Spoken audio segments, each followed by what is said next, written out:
Hello friends, आज हम लोग बात करेंगे एंटीसिपेटरी बेल अर्थात अग्रिम जमानत की।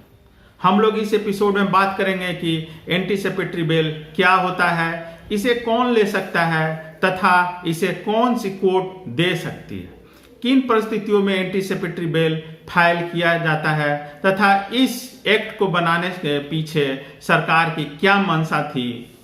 तो दोस्तों, अगर आप लोगों ने हमारे चैनल को सब्सक्राइब नहीं किया है तो प्लीज सब्सक्राइब कर लीजिए। दोस्तों, सबसे पहले हम लोग बात करते हैं कि सीआरपीसी में एंटीसिपेटरी बेल का प्रोविजन किस सेक्शन में है।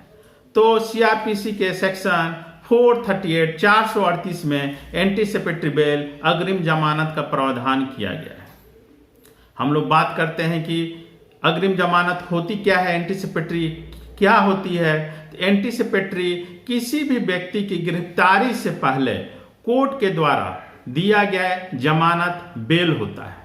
अगर किसी व्यक्ति को लगता है कि उसे किसी केस में फंसाया जा सकता है, उसे किसी केस में पुलिस के द्वारा गिरफ्तार किया जा सकता है, तब वह उस गिरफ्तारी से बचने के लिए कोर्ट से यह प्रार्थना करता है कि मुझे उस केस में गिरफ्तार पुलिस कर सकती है या फिर गिरफ्तारी की संभावना है, तो मुझे उस गिरफ्तारी से बचने के लिए बेल दिया जाए।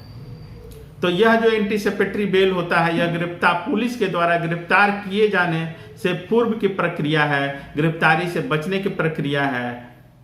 यह एंटीसिपेटरी बेल उस जिले के सेशन कोर्ट में फाइल किया जाता है। अगर सेशन कोर्ट को लगता है कि आपके द्वारा जो शंका जताई जा रही है और आपको एंटीसिपेटरी बेल अग्रिम जमानत दिए जाने की जरूरत है, तब सेशन कोर्ट आपको बेल दे सकता है। लेकिन अगर मान लीजिए सेशन कोर्ट आपके एंटीसिपेटरी बेल को रिजेक्ट कर देता है, तब आप हाई कोर्ट में इसकी अपील कर सकते हैं। हाई कोर्ट में भी आप एंटीसिपेटरी बेल के लिए जब जाते हैं, तब वहां भी आपको रीजन देना पड़ता है कि आप एंटीसिपेटरी बेल क्यों लेना चाहते हैं। अगर कोर्ट को लगा कि आपका जो एंटीसिपेटरी बेल लेने का कारण जेन्युइन है, आपकी गिरफ्तारी नाजायज तरीके से हो सकती है, पुलिस के द्वारा आपको परेशान करने के लिए किया जा सकता है या फिर किसी केस में झूठा फंसाने के लिए किया जा सकता है, अगर कोर्ट को हाई कोर्ट इस बात से संतुष्ट हो जाता है, तब आपको एंटीसिपेटरी बेल मिल जाता है। ऐसा प्रायः देखा जाता है कि मैक्सिमम केसों में हाई कोर्ट के द्वारा एंटीसिपेटरी बेल दे दिया जाता है। दोस्तों, बहुत सारे हमारे जो न्यू व्यूअर्स हैं उनको लग रहा होगा कि यह किस तरह से होता है। दोस्तों देखिए, एंटीसिपेटरी बेल और रेगुलर बेल में थोड़ा सा डिफरेंस है। एंटीसिपेटरी बेल गिरफ्तारी से पूर्व कोर्ट के द्वारा दिया जाता है, और जबकि जो रेगुलर बेल होता है वो गिरफ्तारी के बाद, अर्थात जब पुलिस गिरफ्तार कर लेती है तब उसके बाद कोर्ट के द्वारा दिया जाता है। तो दोनों में बेसिकली यही डिफरेंस होता है। आइए दोस्तों, अब हम लोग बात कर लेते हैं कि यह कैसे मिलती है। ये तो मैंने आपको बता दिया।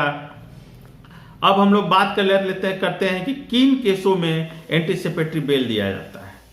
तब एंटीसिपेटरी बेल सिर्फ नॉन बेलेबल केसों में ही दिया जाता है। इसका कारण क्या है कि बेलेबल ऑफेंस में तो आराम से आपको बेल मिल जाता है, लेकिन नॉन बेलेबल में बेल लेने में अगर गिरफ्तारी हो जाती है तो काफ़ी परेशानी होती है। तो इसकी एक ये शर्त है कि नॉन बेलेबल ऑफेंस में ही आपको एंटीसिपेटरी बेल मिलता है। इसके अलावा यह रहता है कि किन किन राज्यों में इसका व्यवस्था है, प्रावधान है। तो यह भारत के मैक्सिमम राज्यों में यह लागू है, लेकिन कुछ राज्यों में जहां क्राइम ज्यादा होते हैं उन राज्यों में एंटीसिपेटरी की व्यवस्था नहीं है। तो यह उस राज्य की स्थिति पर निर्भर है कि वहां अभी क्या प्रावधान है। लेकिन सीआरपीसी में सेक्शन 438 में इसका प्रावधान किया गया है, लेकिन बहुत से राज्यों ने अमेंडमेंट करके, कुछ बदलाव करके एंटीसिपेटरी पर अपने राज्यों में रोक लगा दी है। तब यह आप देख सकते हैं, जो आप जिस राज्य में रहते हैं वहाँ किसी अधिवक्ता से संपर्क करके आप इसके बारे में जानकारी ले सकते हैं। एक्चुअली एंटीसिपेटरी बेल का जो उद्देश्य है, इसका उद्देश्य मुख्य रूप से यही है कि किसी भी व्यक्ति को झूठे मुकदमे से बचाना।